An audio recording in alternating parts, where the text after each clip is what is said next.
వంకాయ పచ్చికారం అనేది వేడివేడి అన్నంలోకి కానీ రొట్టెల్లోకి కానీ చాలా రుచికరంగా ఉండే పక్కా తెలంగాణ ఆంధ్ర విలేజ్ వంటకం. కేవలం పచ్చిమిర్చి ఉల్లిపాయలు ఉపయోగించి 10-15 నిమిషాల్లో దీన్ని సులువుగా తయారు చేసుకోవచ్చు. కావాల్సిన పదార్థాలు: లేత వంకాయలు హాఫ్ కేజీ, పచ్చిమిర్చి 10-12, ఉల్లిగడ్డలు 1, పసుపు పావు స్పూను, నూనె 3 టేబుల్ స్పూన్లు, తాలింపు గింజలు 1 స్పూను, కరివేపాకు 2 రెమ్మలు, ఉప్పు రుచికి సరిపడా, కొత్తిమీర లాస్ట్. ఇప్పుడు ముందుగా స్టవ్ ఆన్ చేసి ఒక పాన్లో 3 స్పూన్ల నూనె వేసి తాలింపు గింజలు వేసుకొని తర్వాత ఉల్లిగడ్డలు వేయాలి, సన్నగా తరిమినవి.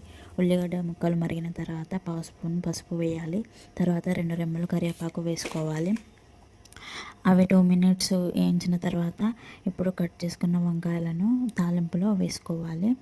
వంకాయ ముక్కలు మరిగే వరకు మనం పచ్చిమిర్చి పేస్ట్ని తయారు చేసుకోవాలి. పచ్చిమిర్చి పేస్టు 10-12 తీసుకోవాలి పచ్చిమిరపకాయలు. అందులో 5 రెబ్బలు ఉల్లిపాయలు వేసుకొని ఉప్పు వేసుకొని మెత్తగా దంచుకోవాలి. వీటిని వంకాయలు మగ్గిన తర్వాత కొద్దిగా మగ్గిన తర్వాత పచ్చికారం అందులో వేసుకోవాలి.